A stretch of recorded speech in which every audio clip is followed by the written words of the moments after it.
우리 다 함께 신앙 고백하시며 금요 예배를 올려드리겠습니다. 전능하사 천지를 만드신 하나님 아버지를 내가 믿사오며 그 외아들 우리 주 예수 그리스도를 믿사오니 이는 성령으로 잉태하사 동정녀 마리아에게 나시고 본디오 빌라도에게 고난을 받으사 십자가에 못 박혀 죽으시고 장사한 지 사흘 만에 죽은 자 가운데서 다시 살아나시며 하늘에 오르사 전능하신 하나님 우편에 앉아 계시다가 저리로서 산자와 죽은 자를 심판하러 오시리라. 성령을 믿사오며 거룩한 공예와 성도가 서로 교통하는 것과 죄를 사하여 주시는 것과 몸이 다시 사는 것과 영원히 사는 것을 믿사옵나이다. 아멘. 찬송가 543장 찬송가 543장을 우리 함께 찬양하겠습니다.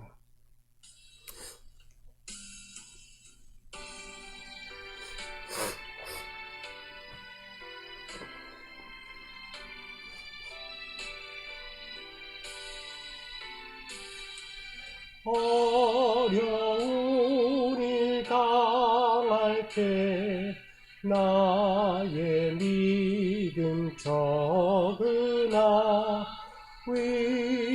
의지하는 내 주를 더욱 의지합니다.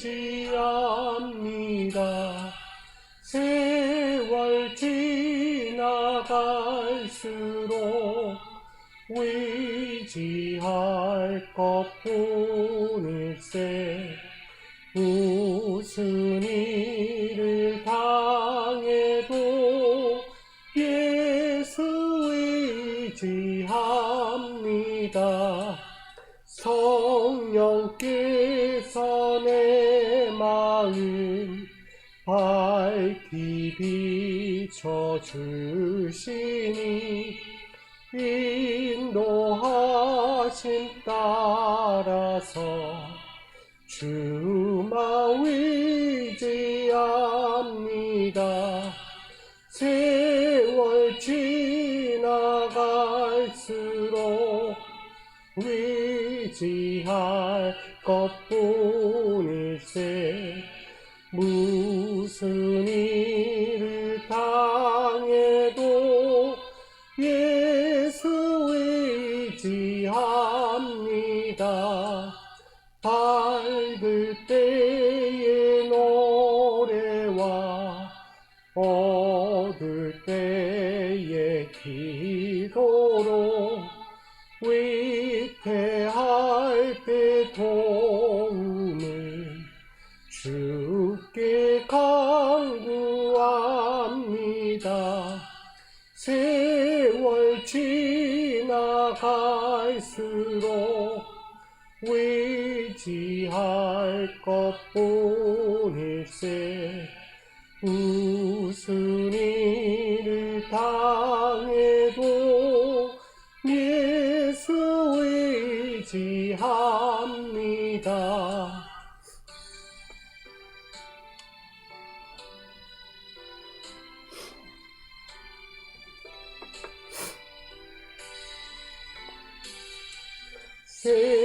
생명이 있을 동안에 예수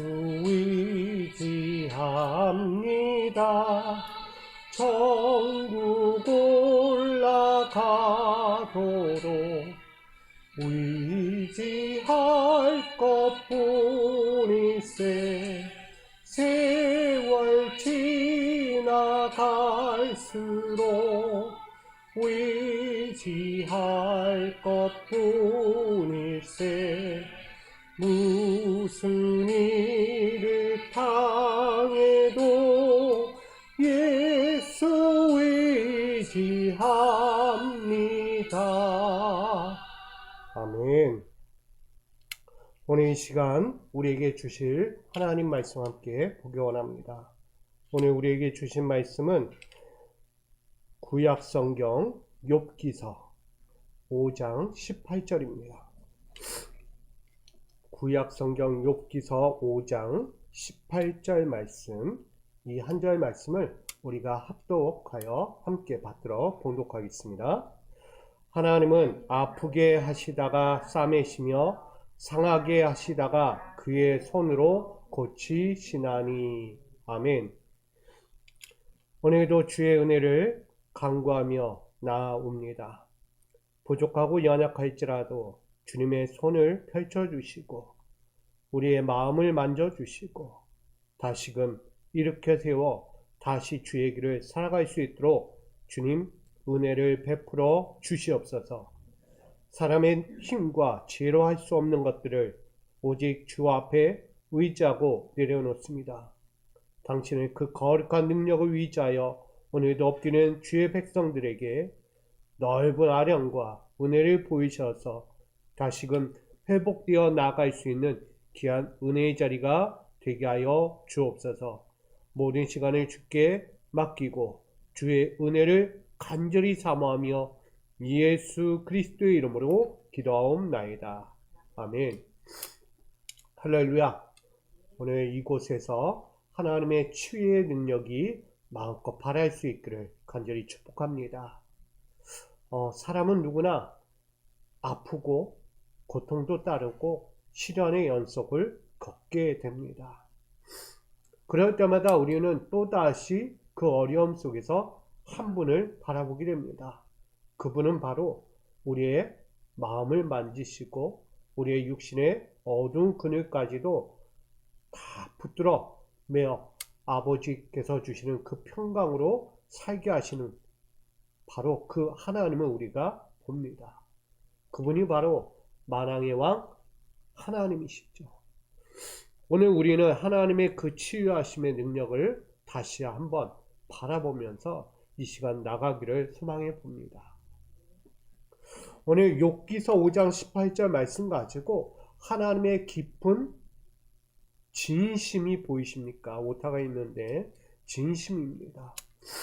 하나님의 깊은 진심이 보이십니까? 라는 제목으로 함께 이 시간 은혜를 나누고자 합니다. 먼저 욥기 5장 18절 말씀은 극심한 고난 가운데서 그 욥이 힘겹고 어두운 삶을 살고 있을 때 그 극심한 고난 가운데 위로하러 찾아온 세 친구가 있었죠. 엘리바스, 빌닷, 소발이라는 세 친구가 찾아옵니다. 그리고 욥을 위로하죠. 근데 오늘 욥기 5장 18절 말씀에는 누가 위로하냐면 이 세 명 중에 하나인 엘리바스가 이 욥의 극심한 고난 가운데 있을 때 위로하는 하나의 장면입니다.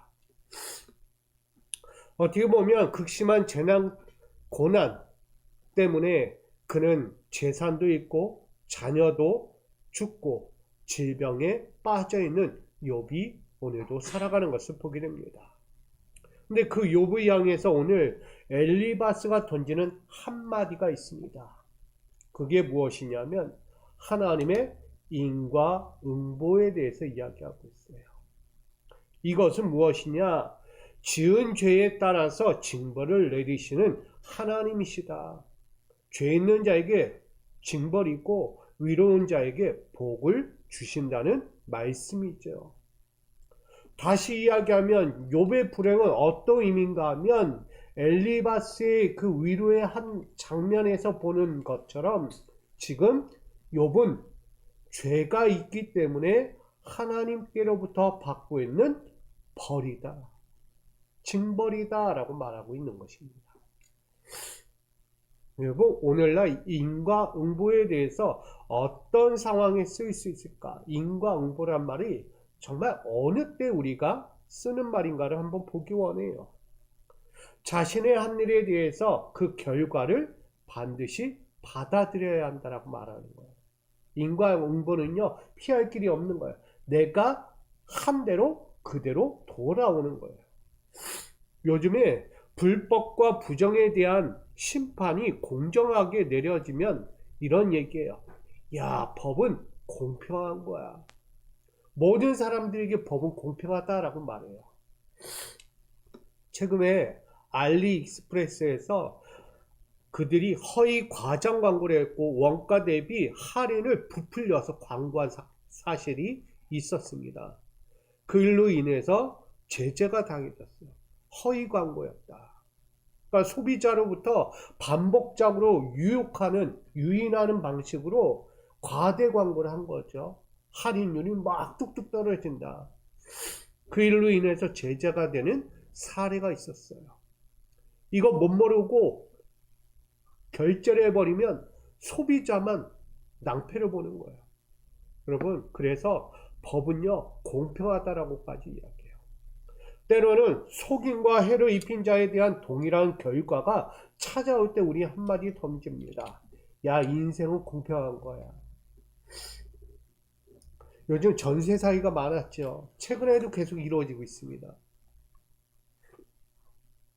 전세제도 내 보증금을 사기치는 형태가 발생한 거예요.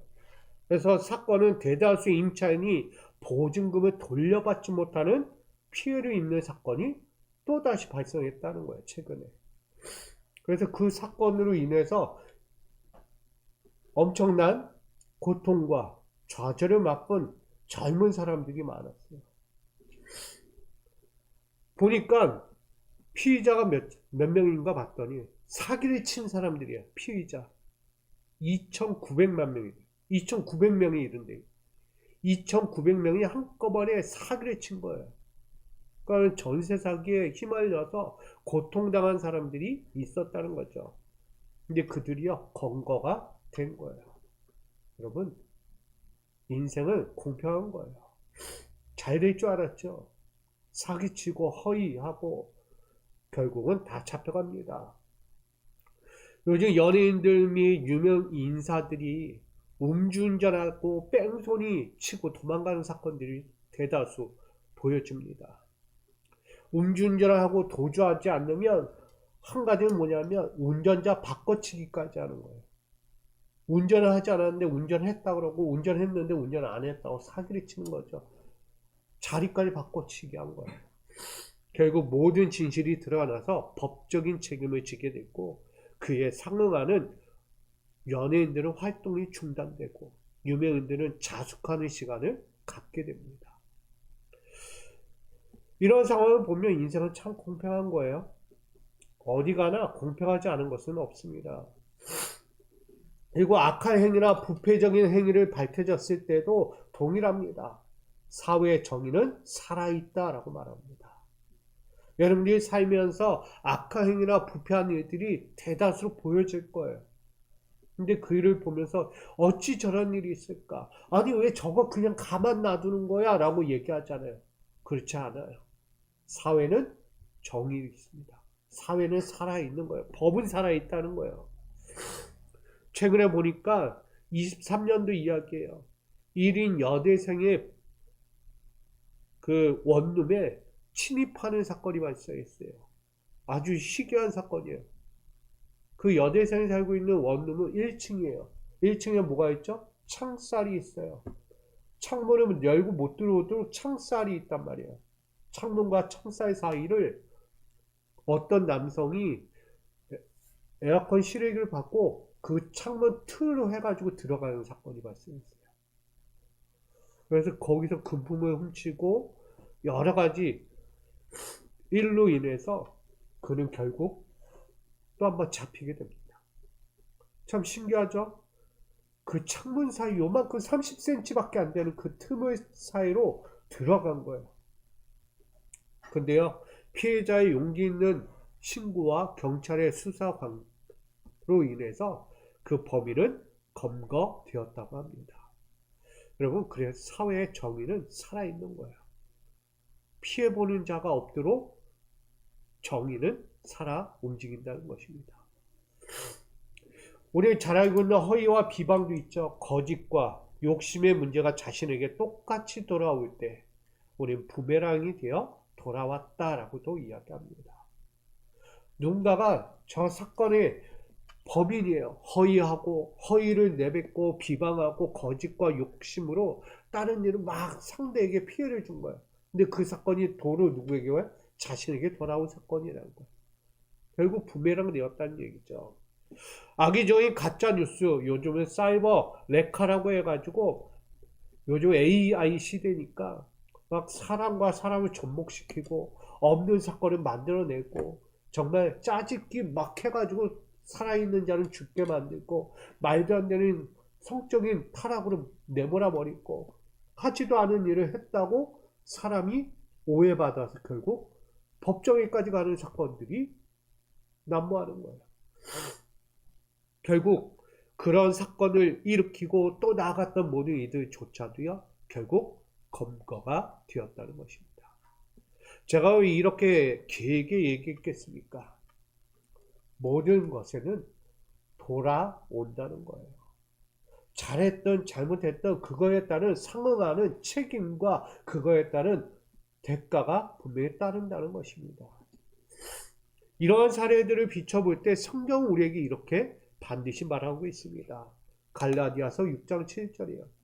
사람이 무엇으로 심든지 그대로 거두리라.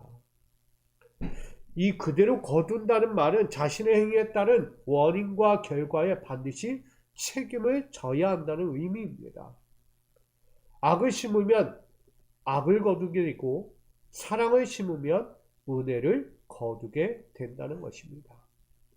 그러기에 행위를 넘어서 마음의 동기까지 우리는 항상 책임을 져야 합니다. 아, 내가 그러고 싶어서 한 게 아니에요가 아니라 내 행동에 대해서 내 마음의 동기까지도 책임을 져야 하는 거예요. 실수가 됐든 실수가 아니든 그거에 따른 책임은 반드시 져야 하는 것입니다. 그런데 오늘 보면 욥기 5장 18절 말씀을 보세요.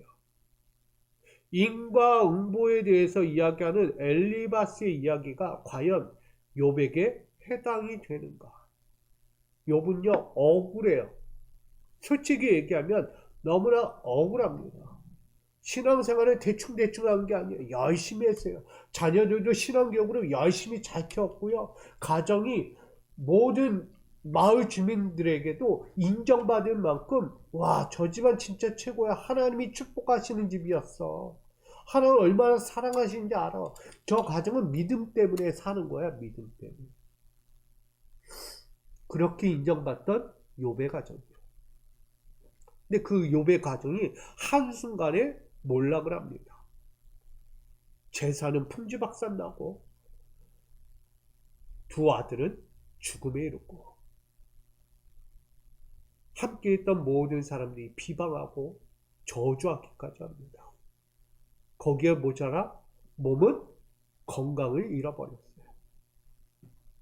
고통 속의 세월을 보내야 하는 인생이 되었어요. 그렇게 축복 많고 믿음도 좋았고 많은 사람들로부터 존경받던 욥이 한순간 몰락하니까 사람들로부터 비아냥받기 시작합니다. 비난받는 거예요. 그러면서 이야기한 거예요. 야, 욥이 죄가 있어서 그랬어. 야, 우리가 알지 못했던 죄가 있었어, 죄가. 믿음 좋은 줄 알았더니 아니네.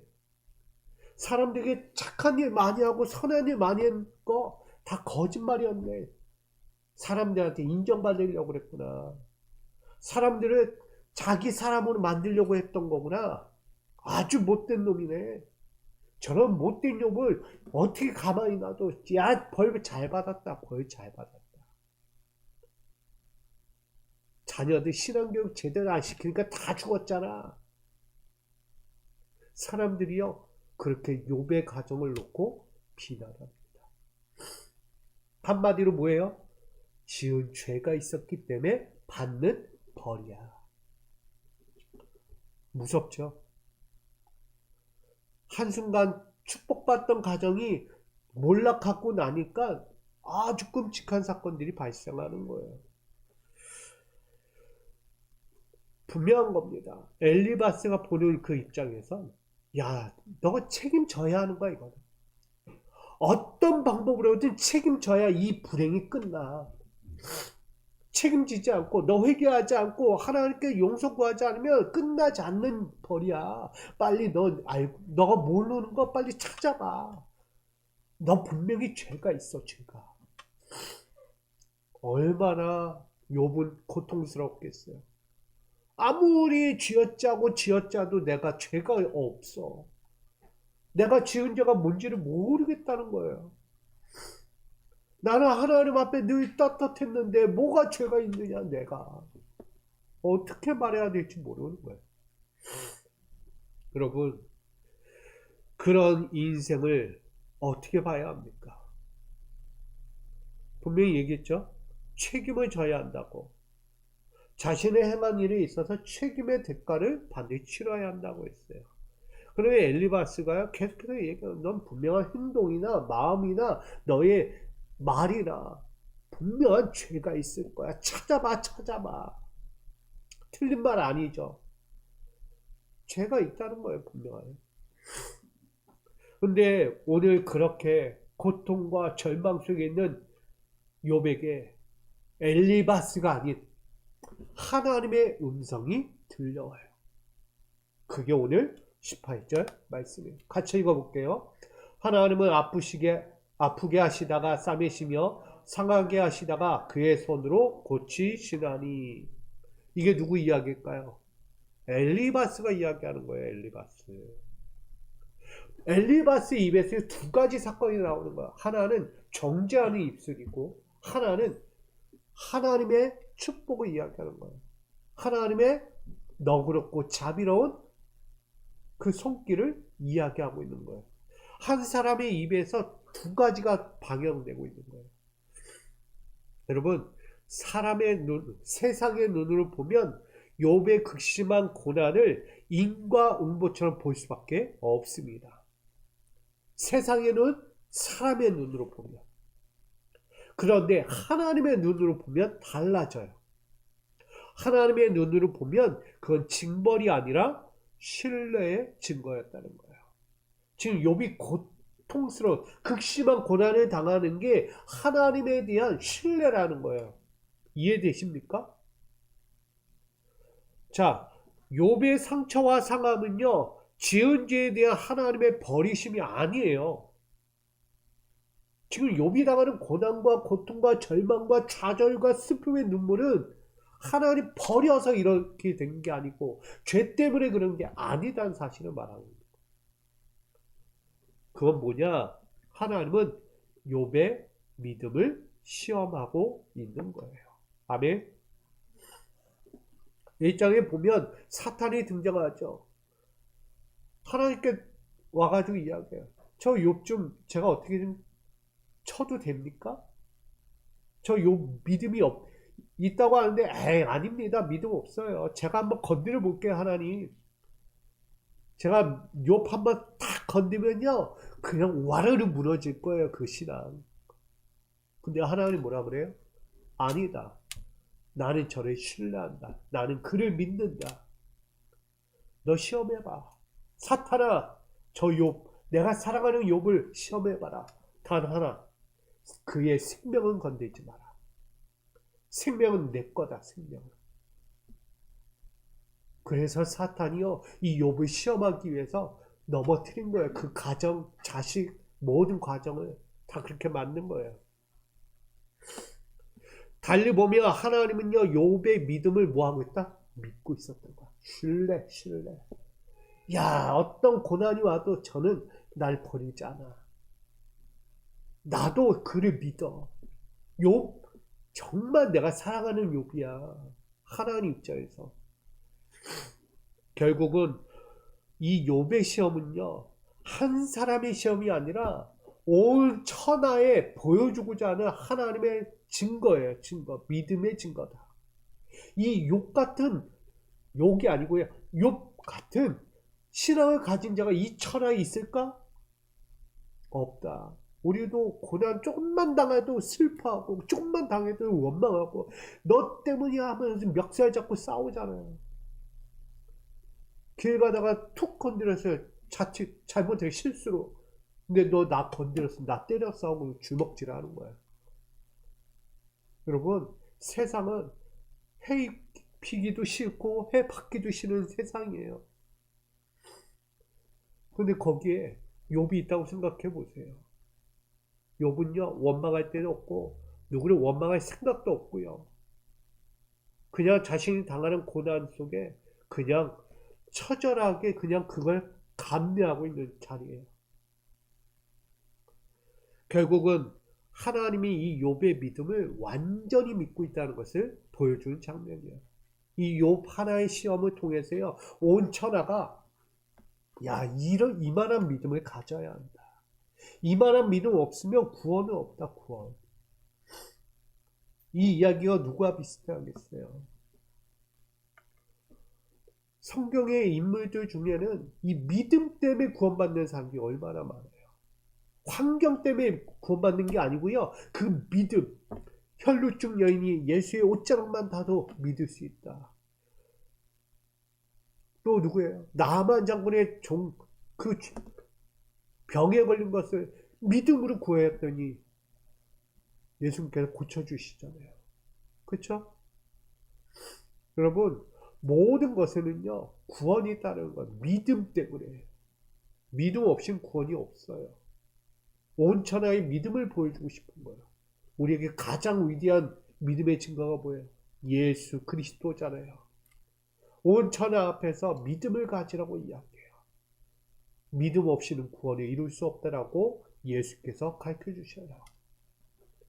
그가 희생하면서까지 조롱과 멸시와 고통과 결국은 십자가에 죽으면서까지 세상 앞에 보여준 거예요. 예수가 죄가 있어서 그 죽음에 거한 거예요? 예수는 죄가 없어요. 죄 없는 예수가 십자가에 달려 억울하게 죽은 거예요. 지금 욥은요, 당하는 고통이, 고난이 죄 때문이 아니라 억울한 거예요, 솔직히 얘기하면. 왜 가만히 있는 집안에 한 사람 욥을 건드려가지고 그 가정을 풍지박산나게 하고 그 고통의 세월을 살게 했을까? 생각해 보십시오. 이것은 욥의 상처와 상함이 인과 응보에 의한 것이 아니다라는 사실을 분명히 말하고 있는 거예요. 그것은 뭐냐? 하나님이 친히 싸매시고 고치시는 사랑의 손길을 온 천하에 보여주고 싶었던 거예요. 욥 한 사람을 통해서요, 세상 사람들 앞에서 하나님이 얘는 믿음이 있는 자야. 이런 고통과 절망 속에 있는 자는 내가 끌어안아주고 내가 싸매고 내가 치료해 줄 거야. 억울하잖아. 억울하잖아. 내가 만져주고 내가 싸매주지 않으면 누가 구원받겠어. 하나님 그걸 보여주는 거예요. 온 천하에 너희도 똑같다는 거예요. 나는 너희를 싸매고 보듬어주고 고쳐줄 거라는 것을 말씀하고 있는 거예요. 한마디로 하나님은 사랑의 손길을 그 욥을 통해 보여주고 있는 것입니다. 여러분, 이 사건을 보면 여기에 뭐가 있다? 우리는 하나님의 진심을 볼 수 있어야 하는 것입니다. 하나님은 진짜 욥이 미워서일까요? 하나님은 진짜 싫어서? 아, 욥은 진짜 죄가 있어서? 아니잖아요. 진심을 보셔야죠. 그 시작이 뭐라고요? 믿기 때문이다. 그의 믿음을 아시기 때문이라는 거예요. 살면서 찾아오고 겪게 되는 상처와 상함과 불행과 시련의 시간들은 내가 지은 죄에 대한 결과론적 하나님의 버리심이 아님을 여러분 기억하셔야 합니다. 이는 감당할 수 있는 자에게만 주시는 신뢰의 시험이었던 거예요. 욥은요, 감당할 줄 알았어요. 아니, 감당할 믿음이 있었습니다. 하나님은 이유 없는 고난을 주시는 분이 아니라고 우리에게 증거합니다. 고린도전서 10장 13절 같이 있습니다. 시작.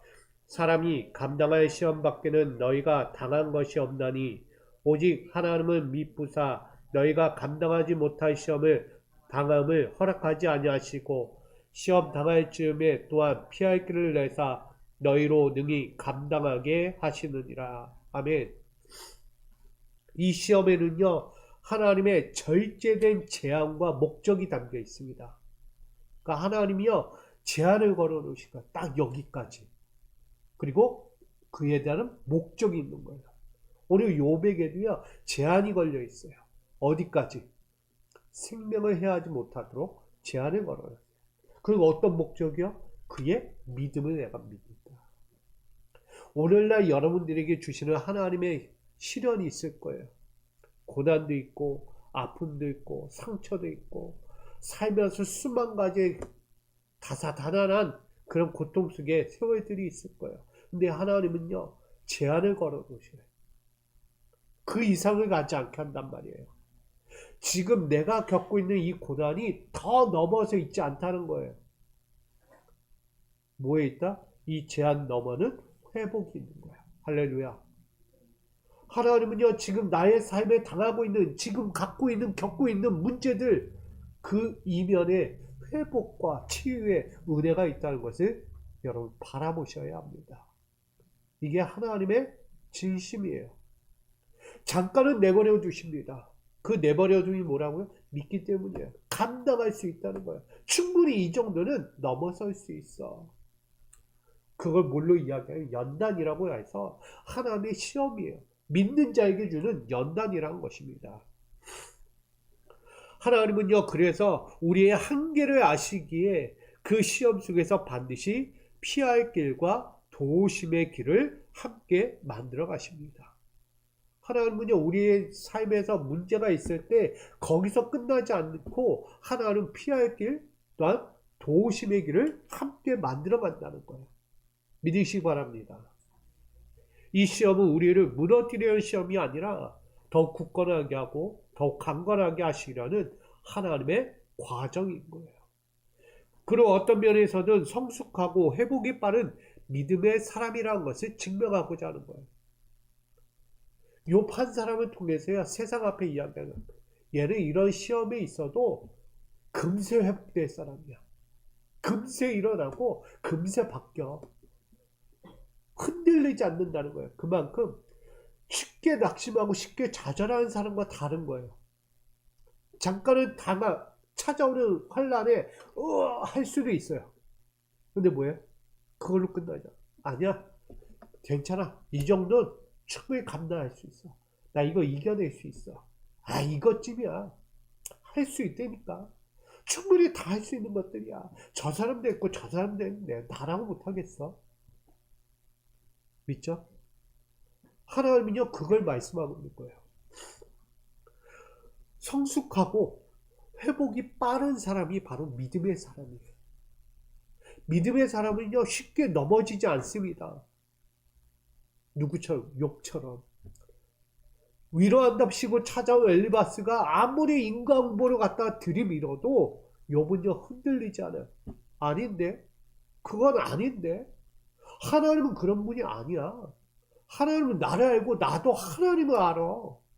어떻게 그런 말도 안 되는 인과응보? 그래, 인과응보는 맞지. 그러나 나는 깨끗해. 나는 거짓말 한 적이 없어. 나의 믿음은 하나님도 아셔. 욥은요, 단단했어요. 성숙되어 있는 사람이라고요. 그러니까 흔들리지 않는 것이죠. 결국은 하나님의 심정을 알고 있던 사람이다. 심정이 뭐예요? 하나님의 마음을 안다는 거예요. 욥은. 그러니까 어떤 친구들이 엘리바스, 빌닷, 소발이 아무리 찾아오고 그 주변의 사람이 뭐라고 얘기해도요, 결코 흔들리지 않아요. 그는 굳건합니다. 그게 믿음이에요.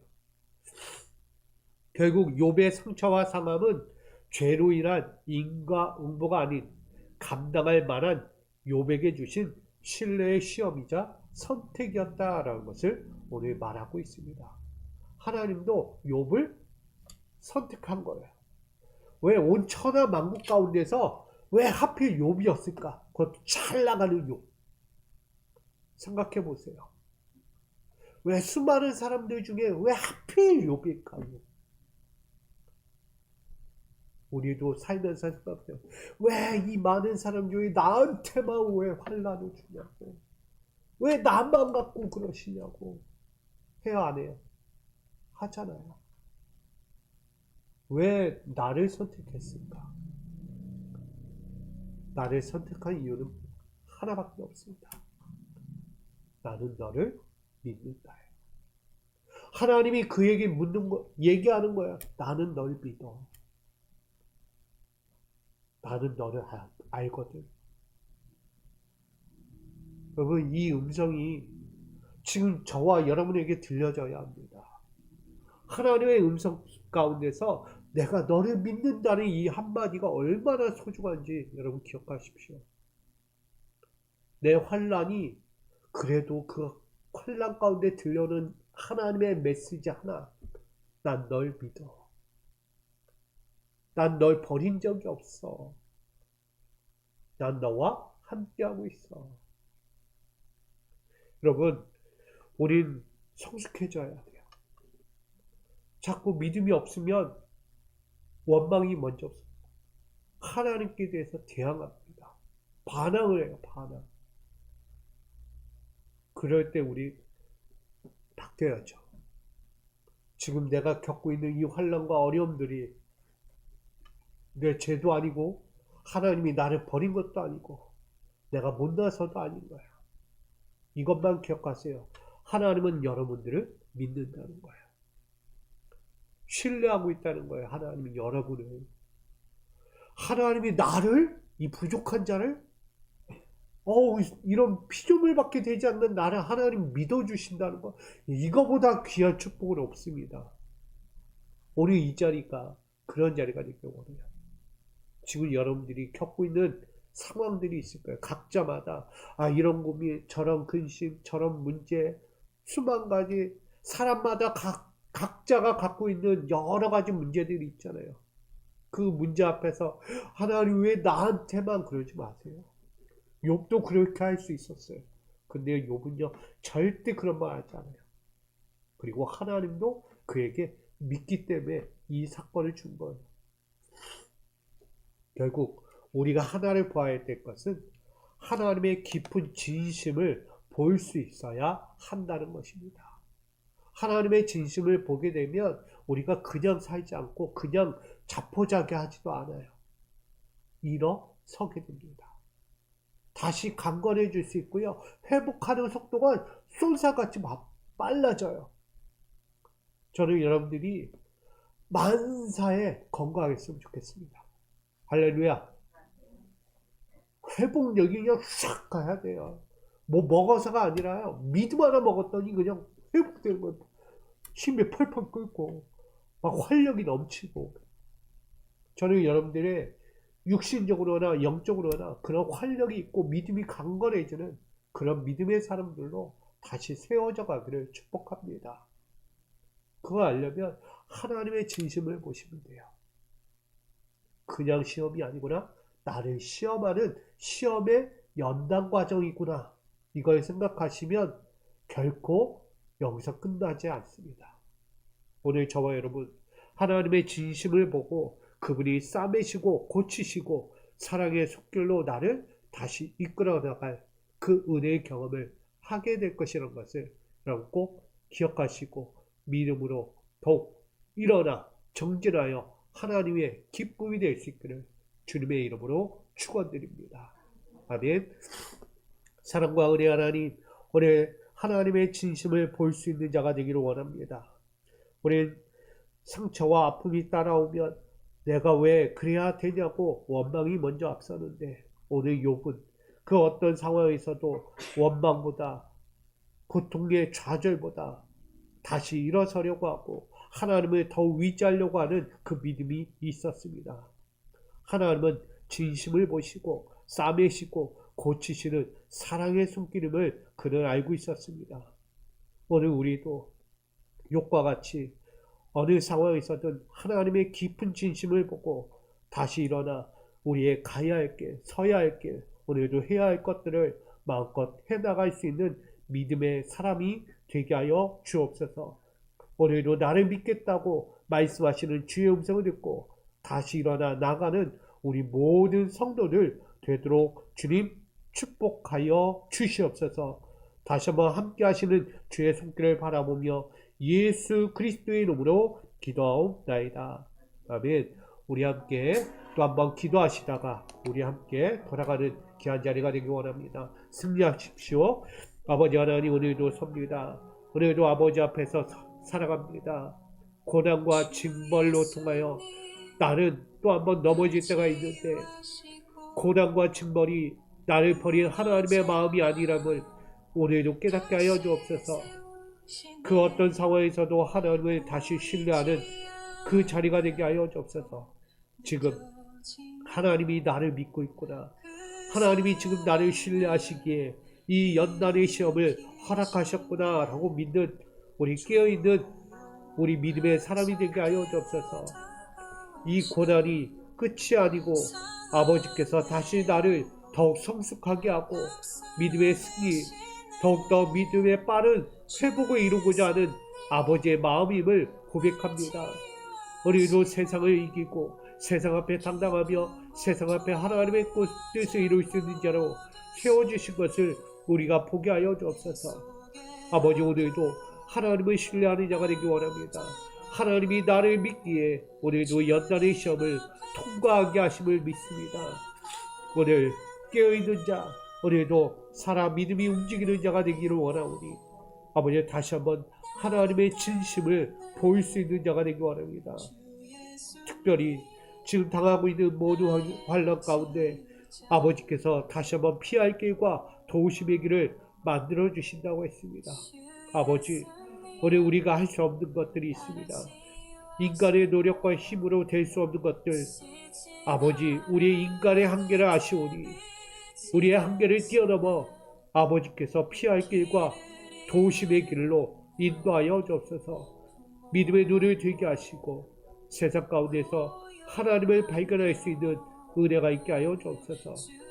아픔과 상처 속에서 치유하시고 다시 한번 사랑의 손길을 경험하고 회복하여 살아갈 수 있는 저희가 되게 하여 주옵소서. 오늘도 세워진 자, 아버지를 신뢰하고 그 선택의 자리 가운데서 아버지의 뜻을 이룰 수 있는 자로 살게 하여 주옵소서. 오늘도 진심 가운데 싸매시고 고치시는 아버지의 사랑의 손길을 다시 경험하기를 원합니다. 오늘도 이 상황 가운데서 함께 하시고 아버지의 크고 위로우신 그 손길 가운데 세워져 갈 수 있는 우리 모두가 되게 하여 주옵소서.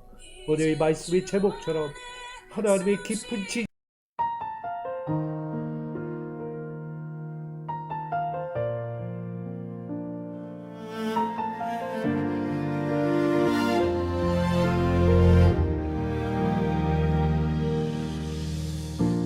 아픔 속에 멈춘 시간, 주님 손길 느낄 수 없을 때 상처 위에 흐른 눈물, 그 안에도 주의 뜻이 있네. 하나님의 깊은 진심이 보이십니까?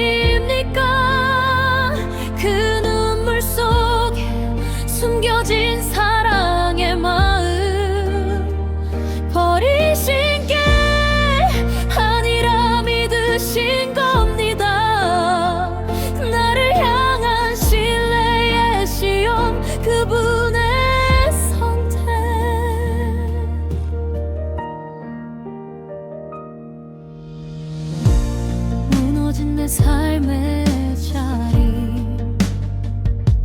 주님은 나를 외면치 않으시네.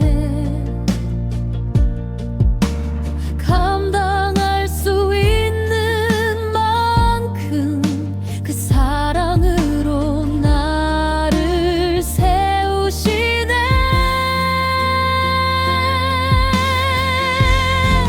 하나님의 깊은 진심이 보이십니까? 그 상처 속에 자라난 회복의 믿음. 무너뜨림이 아니라 세우심이시라. 그 안에 숨은 사랑을 느끼네. 모든 고난의 끝에서 주님 뜻을 보게 되리. 시험은 나를 향한 주의 신뢰. 그 손으로 날 싸매시네. 하나님의 깊은 진심이 느껴지십니까?